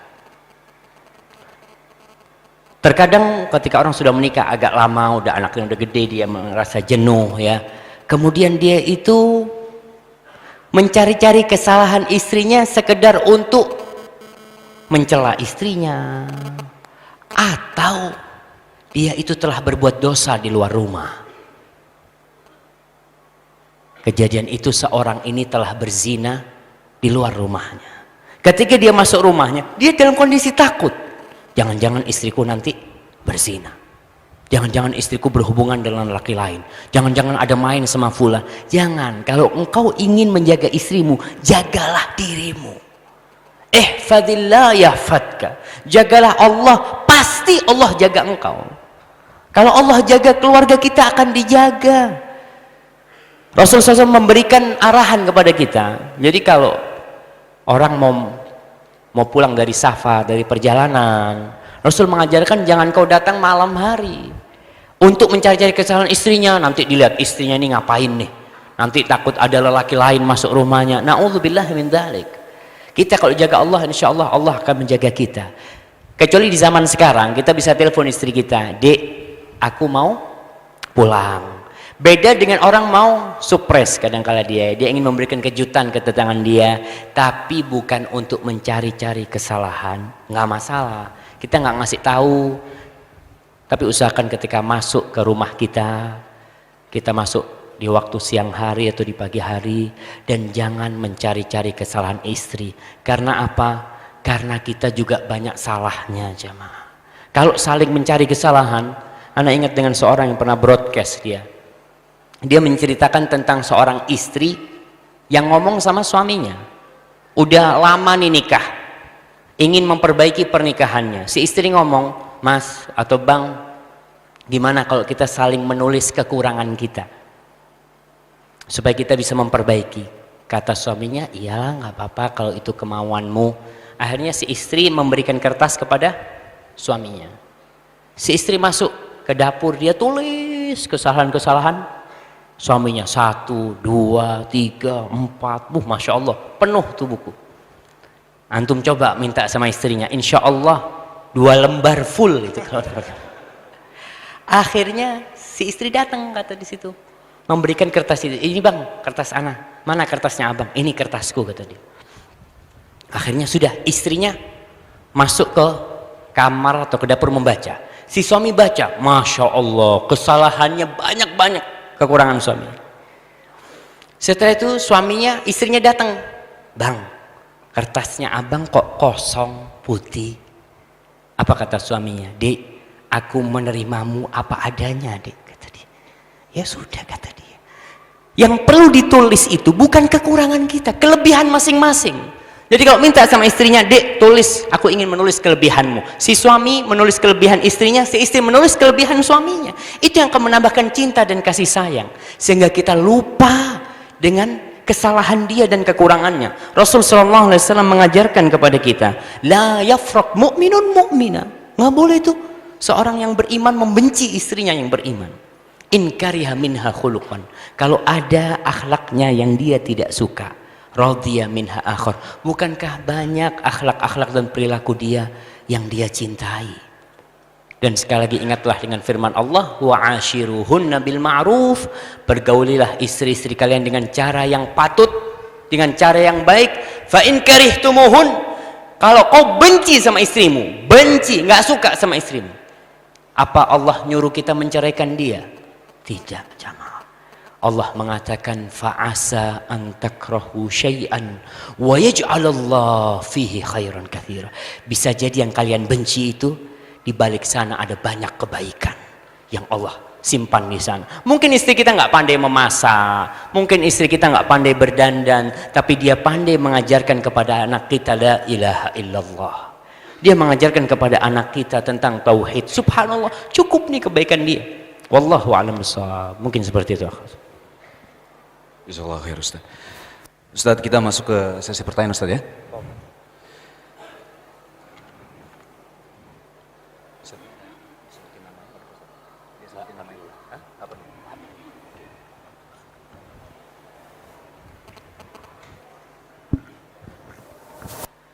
Assalamualaikum. Di sini disebutkan namanya dan saudara kita ini menulis, saya ingin berubah di samping proses berubah. Saya ingin memiliki istri yang bisa bantu saya dan mendukung saya dalam proses berubah. Pertanyaan sebenarnya simpel, Ustaz. Bagaimana cara mencari istri yang soleha? Cara mencari istri yang soleha. Oh, Masya Allah. Dia belum nikah nih. Insya Allah. Belum nikah yang pertama atau yang kedua? Ada orang. Nah, yang ingin mencari istri yang soleha, jamaah, yang pertama harus dilakukan adalah menjadi orang yang soleh. Kita perbaiki diri kita dulu nih. Terkadang ada sebagian ikhwan, Masya Allah, mau nikah dia kriterianya 1 lembar. Harus seperti ini, harus seperti ini, harus seperti itu. Umpamanya harus tingginya 171. Syarat-syarat gitu kan. Seperti itu. Dia tingginya 132. Enggak pas lah ente gitu, cari seperti itu. Ustaz kan ingin perbaikan generasi, Ustaz gitu kan. Enggak, kita harus tahu diri lah. Ingin mencari yang hafid Al-Quranul Karim, enggak apa-apa. Tapi ente hafal berapa juz? Alhamdulillah, Ustaz, anak ini hafal dari Qul huwallahu ahad sampai Qul a'udzu birabbin nas. Itu hafalnya dia tinggi. Perbaiki diri kita. Nggak apa-apa kita milih, kan lelaki boleh milih, boleh milih. Tapi kalau nggak dapet ya harus sabar. Seorang suami ketika meminang seorang wanita, itu jawabannya 2, diterima atau ditolak. Terkadang nolaknya ngomongnya gini, dia datang minta, oh maaf anaknya masih mau sekolah gitu kan. Oh nggak apa-apa, saya tunggu gitu kan. Ente itu ditolak gitu kan, pulang sudah. Kalau diterima dia akan ngomong siap enggak menunggu. Itu berarti diterima. Tapi kalau ngomong anaknya masih mau sekolah berarti antum ditolak. Masya Allah. Holas pulang bismillah istighfar antum. Nah, hah? Istiqomah, apa tuh istiqomah? Oh, berusaha istiqomah gitu kan. Maka kita harus tahu. Kemudian istri yang soleha gimana? Istri yang soleha itu kata Rasul SAW, allati idza nadharta ilaiha sarratka. Tuh kalau dipandang bikin senang hati. Bukan karena wajahnya yang cantik, bukan karena bodinya yang Masya Allah. Kalau masalah wajah cantik dan body itu insya Allah 20-30 tahun hilang tuh. Kita ingat, Ustaz, Masya Allah istri anak ini beratnya bener-bener anak nggak bisa bayangkan, 49 Ustaz, 49 dengan tinggi 160 gitu kan. Insya Allah 2 tahun 94 tuh itu bisa berubah kalau yang dicari sekedar fisik berubah. Maka Rasulullah SAW mengajarkan kepada kita yang dipandang itu bukan cuma fisiknya tapi agamanya. Ada orang yang menikah karena kecantikannya, karena kekayaannya, karena faktor nasabnya. Yang keempat karena agamanya. Kalau ingin berbahagia kata Nabi SAW, fadfar bidzatiddin taribat yadak. Ingin selamat, carilah istri yang agamanya baik, yang setiap kau memandang dia, cinta itu akan semakin tumbuh. Jamaah, jadikan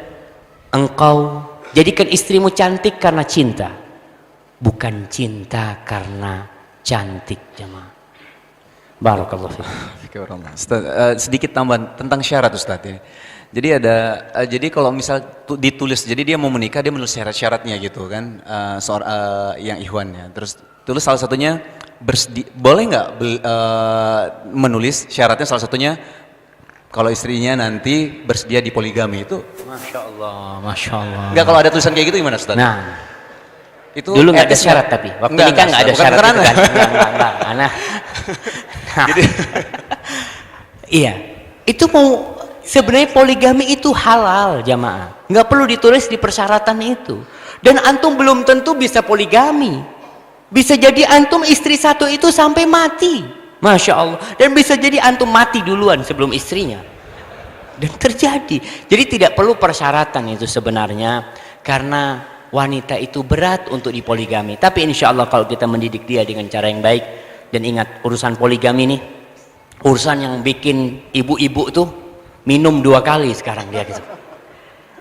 Kalau mau poligami, ingat poligami itu sunnah, tapi adil itu wajib. Poligaminya sunnah. Kalau antum berpoligami tapi tidak adil, naudzubillah, ancamannya neraka jamaah. Jangan mau bersenang-senang 60-70 tahun. Terkadang orang cerita poligami ini cerita enaknya doang. Oh Ustaz Zain, tiap malam anak ronda. Seperti itu. Bukan masalah rondanya, nanti kira-kira di kiamat tuh jatuh enggak? Miring enggak kita jalan tuh? Dilihat semua manusia. Di dunia mungkin dia mengatakan aku adil, aku bisa berbuat adil, tapi Allah yang tahu kita adil enggak sama istri kita. Maka hati-hati yang mau poligami. Bacalah buku tentang poligami. Yang kedua, bacalah buku tentang akhirat. Karena ingat, kalau mau istri-istri yang soleha, yang baik-baik tuh nanti di surga. Asalkan kita bisa berbuat adil, insya Allah kita akan mendapatkan tuh perempuan-perempuan yang soleha, bidadari-bidadari. Jadi persyaratan itu mungkin boleh-boleh aja, tapi nggak perlu dipersyaratkan karena itu bukan sesuatu yang haram ya. Yang syarat ini seperti ini umpamanya. Terkadang syaratnya itu, aku mau menikah dengan engkau, syaratnya kau harus ikut aku ke rumah. Kan kadang ada perempuan yang mengatakan aku mau nikah tapi aku tetap di rumahku, aku nggak mau ikut suami karena ibuku sendirian. Itu syarat yang boleh karena memang itu kan urusan maslahat gitu ya. Wallahu a'lam bishawab. Ini sebenarnya agak sedikit nyambung Ustaz tadi tentang yang syarat tadi. Jadi assalamualaikum Ustaz, saya pernah mendengar di antara hak istri adalah berhak meminta tempat tinggal atau memutuskan ia ingin tinggal bersama dengan mertua atau terpisah. Suami saya meminta untuk tinggal bersama mertua, namun saya keberatan karena di rumah mertua sudah tinggal kakak ipar saya beserta suaminya dan saya merasa risih. Terkadang suami mengatakan kalau saya tidak menurut berarti tidak patuh pada suami, tapi saya merasa hal itu memaksa kehendak suami. Jadi saya harus bagaimana Ustadz? Selama ini kami tinggal di rumah ortu saya karena rumah itu kosong. Kan sayang kalau nggak diisi. Jazakallah khair. Kenapa Tahir? Kan sayang kalau nggak diisi rumahnya. Sekarang jadi selama ini mereka tinggal di rumah ortunya istri. Oh, si istri. Istri. Karena rumahnya kosong, sayang kalau nggak diisi Ustadz. Tapi suaminya mau mengajak istri untuk tinggal di rumah orang tuanya suami. Orang tuanya. Naam, sahih. Ya, berkaitan dengan hak rumah ya. Allah Subhanahu wa taala mengatakan askinuhunna min haitsu sakantum min wujudikum wala tudarruhunna. Tempatkan istri-istri kalian itu di tempat tinggal yang sesuai dengan kemampuan kalian dan jangan kalian membahayakan mereka. Bagaimana membahayakan istri itu? Salah satunya mengumpulkan istri dengan madunya, salah satunya mengumpulkan istri dengan mertuanya. Kenapa? Orang tua kita, saya nih umpamanya kalau bawa istri ke rumah ana, kecintaan istri sama ana tidak seperti kecintaan ibu ana kepada ana, nggak sama.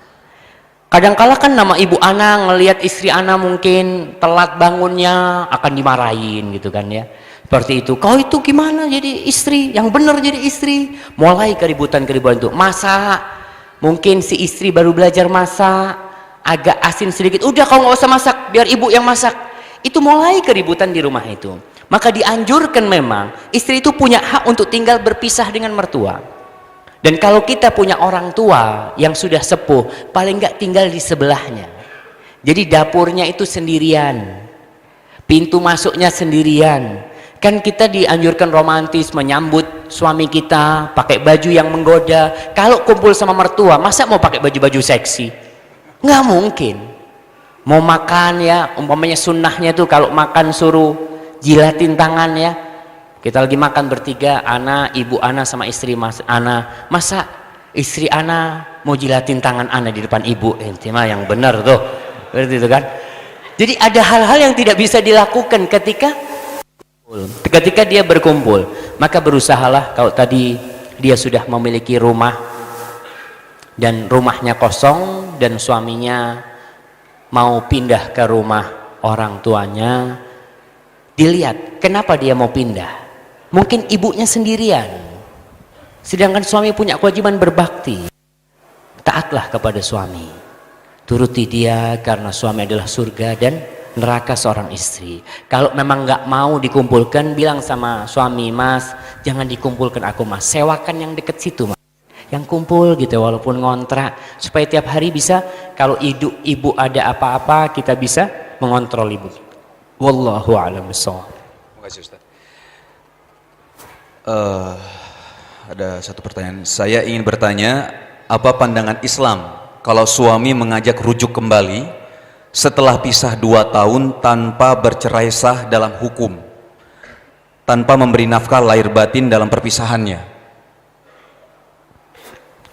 Iya, berkaitan dengan rujuk kembali dengan suami setelah pisah 2 tahun, tapi belum cerai. Secara hukum Belum, tapi cerai sesuai dengan syariat mungkin sudah. Mungkin dia sudah menceraikan istrinya. Nah, iya, kalau sudah bercerai, istri itu punya hak nafkah rumah dan makanan ketika masa iddahnya saja. Ketika keluar masa iddah, istri sudah tidak berhak lagi tinggal di rumahnya suami. Istri keluar dari rumahnya suami, tapi kayaknya ini keributan, suaminya kabur mungkin, meninggalkan istrinya, dia tidak memberikan nafkah. Kalau sudah bercerai, dia tidak wajib memberikan nafkah setelah masa iddahnya, kecuali punya anak. Jadi suami ini bagaimanapun bapak-bapak nih, terkadang seorang itu mau menikah dengan janda, kalau bawa anak bingung. Aduh Ustaz, anak makan sendiri susah, kalau udah punya anak ini kan susah juga gitu. Itu anak kewajibannya siapa? Kewajiban bapaknya, bukan kewajiban bapak tirinya, bukan. Itu kewajiban bapak asli yang ngasih makan dia. Kalau dikatakan tadi bagaimana pandangan Islam, kalau dia mau rujuk kembali, ya nggak masalah. Ketika dia mau merujuk kembali dan sudah cerai, maka rujuknya itu menikah kembali. Kalau sudah lepas masa iddahnya, suami harus datang kembali, meminang kembali, melamar, diterima atau ditolak. Dan di sana istri bisa memberikan syarat-syarat. ketika itu, karena dia mungkin merasa dilecehkan, dia bisa memberikan syarat-syarat ketika itu kepada suaminya. Jadi diperbolehkan kalau suaminya memang layak untuk diajak rujuk. Wallahu a'lam bishawab. Assalamualaikum Ustadz, saya ingin punya suami bisa menghargai ana. Gimana caranya ya Ustadz? Karena suami ana merasa dirinya sangat pintar, tapi dia merendahkan ana, apalagi kalau lagi ribut. Tidak ada kebaikan yang ana dapatkan. Masya Allah. Gimana tuh suaminya tuh? Ada di sini? Enggak tahu teman. Iya jemaah. Allahu Akbar. Rasul sallallahu alaihi wasallam itu nabi jemaah. Nabi beliau itu. Ketika ribut sama istrinya, beliau nggak pernah merendahkan Aisyah. Bahkan beliau minta maaf sama Aisyah. Salah satu istri Nabi, Sofiyah binti Huyai bin Akhtab. Rasul menikahi Sofiyah dalam kondisi Sofiyah itu benci dengan Rasul SAW. Ingat, ketika menikah itu tidak harus cinta dulu sama istri kita. Nggak harus. Karena yang menjadikan cinta dan kasih sayang adalah Allah. Allah mengatakan wa min ayatihi an khalaqalakum min anfusikum azwajan litaskunu ilaiha wa ja'ala bainakum mawaddatan wa rahmah. Dia yang menjadikan cinta dan kasih sayang. Dia Allah Subhanahu wa taala. Kita ini belum kenal sama istri kita, mungkin belum ada rasa di hati kita, tapi kita melihat akhlaknya mulia, agamanya baik. Kemudian di malam pernikahan, Ustaz, gimana Ustaz? Itulah malam-malam penyemian cinta, malam pernikahan jamaah.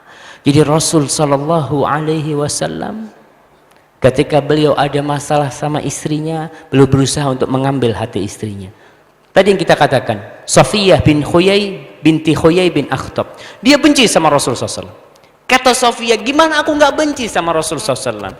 Dia membunuh orang tuaku, suamiku, kaumku, habis semuanya. Ketika orang-orang Yahudi berkhianat kepada Rasul SAW dan bapaknya adalah pemimpin Yahudi yang berkhianat, maka kata Sofia, fala yazalu ya'tadhiru ilayya. Rasul itu nggak pernah berhenti minta maaf sama aku. Beliau mengatakan, Sofia, bapakmu itu berkhianat, bapakmu itu mengajak orang-orang untuk membunuhku, untuk menghancurkanku. Kata Sofia, Nabi terus minta maaf kepadaku hatta uhibbah, sampai akhirnya aku cinta sama dia sallallahu alaihi wasallam. Maka seharusnya tuh kalau Nabi seperti itu, suami melihat kesalahannya istri, ya, lihatlah bahwa dia itu sebagai seorang wanita yang banyak kekurangan. Sempurnakan. Jangan sok pinter. Jangan sok pinter, berusaha untuk menyelesaikan pertikaian itu dengan bijaksana. Wallahu a'lam bishawab. Oh, tunggu, istrinya sabar. Kalau mendapatkan suami seperti itu, doakan. Doakan suaminya, berusaha untuk mengambil hati suaminya. Mungkin si istri ini nggak pernah melayani suaminya dengan baik, ya. Dilihat mungkin kesalahan-kesalahan dia berusaha untuk memperbaiki dirinya. Wallahu a'lam bishawab. Alhamdulillah saya baru mengenal sunnah, begitu juga suami. Apa yang harus saya dan suami lakukan? Karena dulu kita sempat pacaran. Maksudnya amalan apa Ustadz? Saya sering mendengar curhatan teman-teman tentang aib suaminya. Sering mendengar curhatan teman-teman tentang aib suami mereka, maksudnya Ustadz. Apa yang harus saya lakukan? Karena jujur saya juga takut berada di posisi teman-teman yang punya suami tidak baik. Karena hampir 4 tahun menikah, suami saya alhamdulillah baik. Masya Allah, Masya Allah. Barakallahu lakuma wa baraka alaikuma wa jama'a bainakuma fi khair. Buat yang kemanten baru, kemanten lama semuanya, gulu amin. Amin. Antum didoakan bengong dong gitu. Antum bilang amin susah banget. Nah, ini pertanyaan yang bagus sekali. Karena banyak di antara kita yang menikah dengan pacaran dahulu. Dia nggak tahu dengan hukum. Dia jauh dengan agama Allah. Ketika dia sudah menikah, terkadang orang itu tidak pernah bertobat atas dosa yang dia lakukan. Karena dia merasa nggak masalah. Maka ingat dulu itu dosa. Dan bagaimana kita menghadapi dosa kita? Bertobat kepada Allah Subhanahu wa taala. Kita menyesali perbuatan kita. Kita berusaha, nggak perlu cerita-cerita, oh dulu waktu pacaran kita nih, itu nggak perlu. Udah ditutup tuh. beristighfar kepada Allah, bertaubat taubatan nasuha, insya Allah Allah mengampuni dosa-dosa kita. Lalu pertanyaan kedua berkaitan dengan curhatan para istri. Ibu-ibu ingat ya, jangan suka menyebarkan aib suaminya kecuali untuk minta pendapat. Kita ini ada masalah, pernah datang kepada Rasulullah SAW seorang wanita melaporkan suaminya. Boleh kita curhat, Rasul, suami itu kayak gini. Sekarang nih kalau curhat sama siapa? Sama orang yang alim. Umumnya kita punya teman, kita lihat dia lebih berilmu dari kita. Mau ngomong sama ustadz malu, tapi ngomonglah sama seorang yang lebih berilmu, yang tadi dikatakan yang rumah tangganya alhamdulillah harmonis. Mungkin dia bisa memberikan solusi-solusi. Maka berusahalah kalau mendengarkan curhatan seperti itu, jangan mengompori.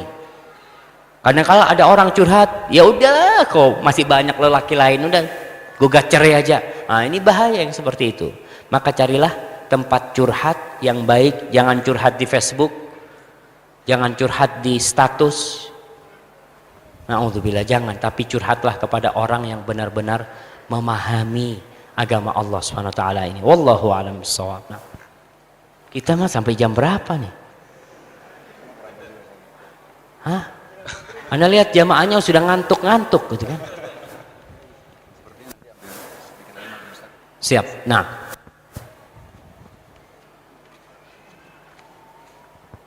Assalamualaikum.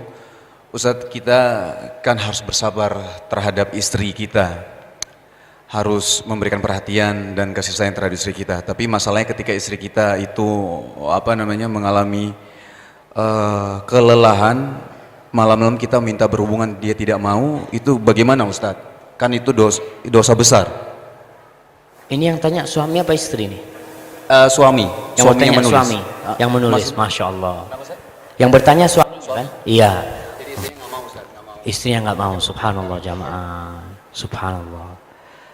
Antum harus melihat dia. Memang istri itu dilaknat.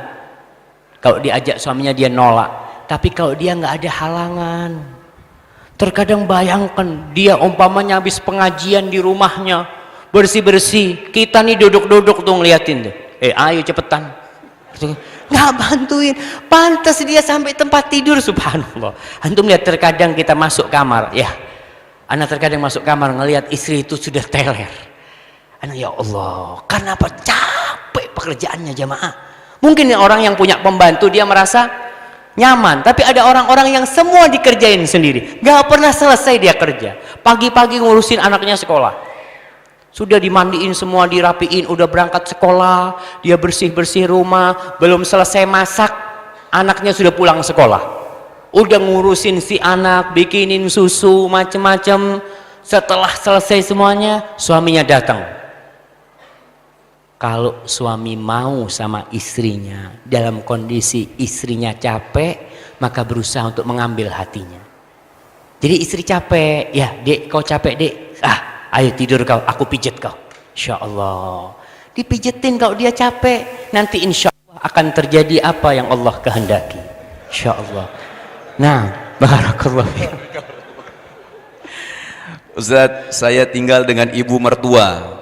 Bolehkah saya merasa cemburu jika anak sakit atau meminta tolong sesuatu, suami lama menanggapi, tapi jika ibunya yang meminta, suami langsung mengerjakan? Syukran Ustaz. Nah, Masya Allah. Bolehkah merasa cemburu pada ibu mertua? Jadi cemburunya wanita itu kebanyakan didasari iri dan dengki. Kalau dia itu lebih mengutamakan ibunya, pantes. Kenapa? Karena ibundanya yang melahirkan dia, jemaah. Kalau mungkin istri sakit, nggak seperti ibundanya. Maka seorang istri ketika menghadapi suaminya seperti itu, dia berusaha untuk bersabar. Dan dia mengatakan, bang, semoga abang dikasih hidayah sama Allah SWT, dikasih petunjuk, dan dimasukkan surga karena kebaktian abang. Dan mengharaplah anak kita seperti suami kita nantinya. Anak kita nanti seperti suami kita. Ketika istri ini sudah menjadi ibu, menjadi nenek, ya, Kita mengharap anak kita lebih perhatian dengan kita daripada istrinya. Dan itu seharusnya seperti itu memang. Jadi bersabarlah. Tapi suami berusaha untuk jangan sampai terlalu apa ya, kesenjangannya terlalu jauh, jangan. Berusaha untuk mengambil istrinya karena istri punya hak yang besar juga, apalagi dia sakit ya. Berusahalah untuk cepat menanggapi dia. Wallahu a'lam bishawab. Nah. Ustadz, bagaimana cara menghadapi istri yang tidak bersyukur atas rezeki suaminya yang pas-pasan, sedangkan suami sudah memberikan nasihat kepada istrinya? Masya Allah, apa dia salah milih istri gitu kan? Wallahu a'lam bishawab. Sudah jadi suami istri, Ustaz. Ada istri-istri memang yang tidak qanaah, istri yang tidak pandai bersyukur. Bahkan kebanyakan terjadi gugat cerai itu masalahnya fulus. Banyak wanita-wanita yang jadi TKW ke luar negeri meninggalkan suaminya, kenapa? Karena fulus. Yang lihat suaminya penghasilannya, bang, tiap hari makan sate, sayur tempe maksudnya, tiap hari sate, bang, kapan kita ini berubah gitu kan? Sudahlah, aku akan kerja ke mana gitu kan, karena dia menginginkan ekonomi yang lebih baik.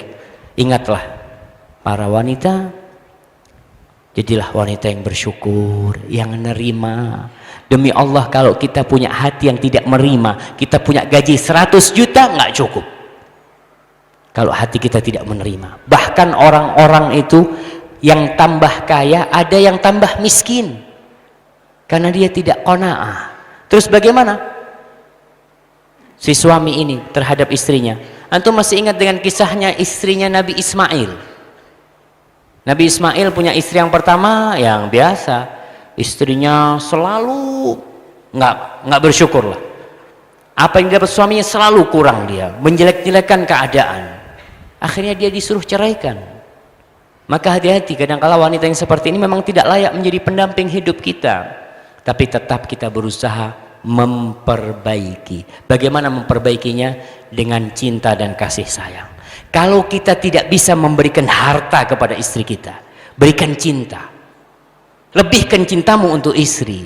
Bantuin istri masak ya. Terkadang istri itu fulus nggak dapat, perhatian nggak dapat, pantas minta cerai. Jadi kalau ente miskin nggak mampu, maka sempurnakan kekurangan itu dengan cinta dan kasih sayang. Masuk rumah ya, istrinya capek masak, dibantuin. Masya Allah, khusus buat ana nih. Hah? Masya Allah, buat antum kayaknya. Jadi seperti itu jamaah. Kemudian para suami sering-sering bilang terima kasih sama istrinya. Sering-sering antum bilang terima kasih. Kita ini banyak kebaikan istri yang kita lupakan. Ngasih air, coba nih, ketika yang ngasih air ana orang-orang, ana ngomong syukron. Coba istri kita yang ngasih air. Ah gitu, bagus kau. Masya Allah. Bukan syukron, jazakallah khair, dia masakin nasi goreng, dia ngasih kita, ucapkan, dek, jazakallah khair, makasih dek. La yashkurullah, man la yashkurun, enggak bersyukur kepada Allah, orang yang tidak berterima kasih kepada manusia. Dan orang yang paling banyak berbuat baik kepada kita nih istri kita. Kita lihat malam hari ya, anak-anak udah pada tidur ya, kita kecup istri kita, dek makasih banyak dek ya, anak-anak udah bisa ngaji sekarang, Masya Allah. Berikan hadiah kepada istrinya, bikinkan sertifikat buat istrinya, bikinkan sertifikat, taruh di piagam, di pigora, katakan untuk istriku yang telah mendidik anak-anakku, tanda tangan di situ. Masya Allah. Ya maaf, bener ini, antum jangan ketawa. Wallahu a'lam bishawab. Dua lagi boleh ya? Dua boleh lah, nggak apa-apa lah. Nah, sebenarnya masih banyak sekali Ustaz. itu yang banyak nanti ditanyakan ke Ustadz selanjutnya aja, Masya Allah. Assalamualaikum Ustaz. Adakah forum yang mewadahi ta'aruf sehingga mempermudah para akhwat dalam mendapatkan jodohnya? Sampai saat ini ana belum dapat forum tersebut untuk mempermudah, khususnya ana dan akhwat-akhwat lain yang belum menikah. Masya Allah. Gimana? Antum siap? Siap kita bikin forum? Insya Allah. Siap semua di sini. Ya, kepada para akhwat, insya Allah ikhwan semua di sini juga cari tuh forum tuh. Sama sebenarnya. Gimana caranya? Ya mudah-mudahan. Kalau nggak salah beberapa waktu yang lalu Ustadz Firanda pernah memunculkan ide itu supaya akhwat-akhwat ini bisa nikah lah. Kesian sebagian akhwat itu kan ketika udah ngaji nggak ada yang kenal dia, nggak ada yang tahu dia. Maka perlu ada orang-orang yang menawarkan akhwat-akhwat ini. Subhanallah, Anda bertemu dengan seorang ibu nih, ikhwan-ikhwan yang mau nikah di Singapura. Ibu dia dari Singapura. Dia ngomong, Ustadz, Anda punya anak perempuan 3 Ustadz. Masya Allah, kalau ada yang mau nikah Ustadz sama anak-anak Ustadz, dia janda, subhanallah ya. Ada nggak antum di sini, Mak? Hah? Nah, kalau ada nanti ngomong sama anak, nggak apa-apa nanti. Tapi yang soleh, antum harus soleh dulu gitu kan. Jadi insya Allah mudah-mudahan nanti ke depan mungkin teman-teman dari koordinator dakwah ini yang undang-undang kajian, mungkin juga bekerja sama dengan ya teman-teman di TV Roja, Radio Roja dan yang lainnya bisa membentuk hal itu, khususnya ibu-ibu nanti. Jadi ada forum ibu-ibu yang bikin, ada forum bapak-bapak yang bikin, yang bapak-bapak khusus ikhwan mungkin untuk membantu jamaah, karena memang untuk mencari calon suami yang baik itu nggak gampang, untuk mencari calon istri yang baik juga susah terkadang. Wallahu alam, mungkin itu perlu dibicarakan nanti kelanjutannya. Wallahu alam. Nah,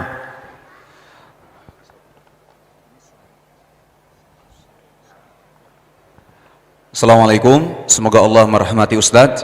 Ustadz, bagaimana halnya dengan suami yang kerap menjatuhkan talak lalu kemudian merujuk kembali istrinya?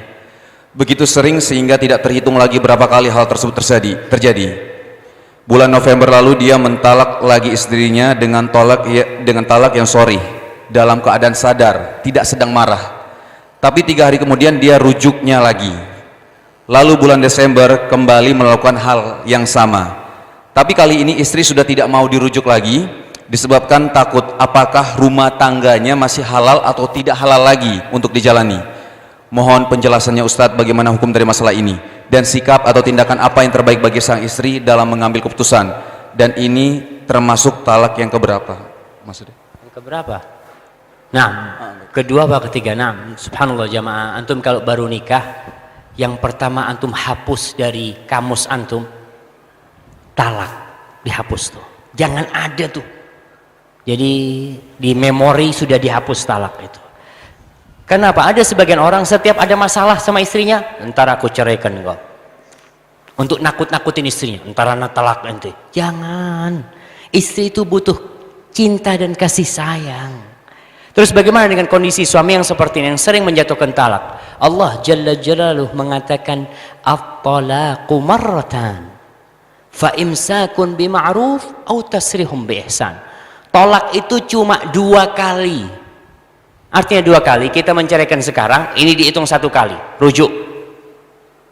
Kemudian kita ngomong tolak lagi, 2 kali sudah, rujuk. Ingat, kau hanya punya hak 1 kali lagi. Kalau kau menceraikan lagi, udah nggak bisa rujuk. Hatta tankiha zaujan ghairah, sampai istri kita menikah dengan lelaki lain. Jadi tadi disebutkan itu mungkin sudah talak kedua, ya. Jadi kalau masih talak kedua masih boleh rujuk, tapi kalau sudah lebih dari itu udah nggak boleh rujuk kembali. Harus nikah dulu dia beneran, bukan nikah main-main. Karena ada fasilitator untuk menikah main-main. Nanti habis nikah diceraikan supaya bisa dinikahi oleh istrinya. Maka hati-hati jamaah, orang yang mau menikah itu harus punya ilmunya menikah. Dia tahu hukum talak, kapan dia mengatakan talak, kapan jatuh talak. Wallahu a'lam bishawab. Kalau yang ana sampaikan benar itu dari Allah Subhanahu wa taala. Kalau ada yang salah dari diri ana sendiri, Allah dan Rasulnya terbebaskan dari kesalahan itu. Baik, syukur. Jazakallahu khair Ustaz. Alhamdulillah, saya sedikit menyimpulkan tadi dari kajian yang antum sampaikan Ustaz, tentang temanya aku akan berubah. Tadi yang awal-awal antum sampaikan, bagaimana sih kita ingin berubah? Yang pertama harus ada ilmunya, kita harus mencari ilmu tersebut. Yang kedua harus ada niat. harus ada niat dan tekad yang kuat. Ketiga, perhatikan teman-teman, pergaulan. Keempat, belajar juga dengan teman-teman dari teman-teman yang sudah berubah. Kelima, doa. Dan yang terakhir, harus sering-sering ngecharge isi diri kita sendiri dengan datang ke kajian-kajian ilmu. Dan satu hal lagi, seorang suami memang adalah seorang pemimpin, tapi bukanlah pemimpin yang hanya mengatur, menyuruh, memerintahkan istrinya. Tapi seorang suami layak dikatakan sebagai seorang pemimpin ketika ia bisa melindungi, mengayomi, memberikan yang terbaik untuk istrinya, dan bersikap romantis kepada istrinya. Terkadang perhatian dan romantisme itu lebih mahal daripada materi dan harta. Tapi tetap jangan sampai kita melupakan kewajiban kita sebagai seorang suami untuk menafkahi istri dan keluarga kita. Baik, alhamdulillah. Sekali lagi Ustadz, terima kasih. Usai sudah kajian kita hari ini, dan diharapkan kepada saudara-saudariku diperhatikan, jangan sampai jaga kebersihan ya, jaga kebersihan, jangan sampai ada sampah-sampah yang berserakan. Kalau ada, sama-samalah kita saling membantu untuk menaruh sampah di tempatnya. Sekali lagi terima kasih, mohon maaf kalau ada salah kata itu datangnya dari saya, dan kalau benar datangnya hanya dari Allah Subhanahu wa taala. Terima kasih. Wassalamualaikum warahmatullahi wabarakatuh.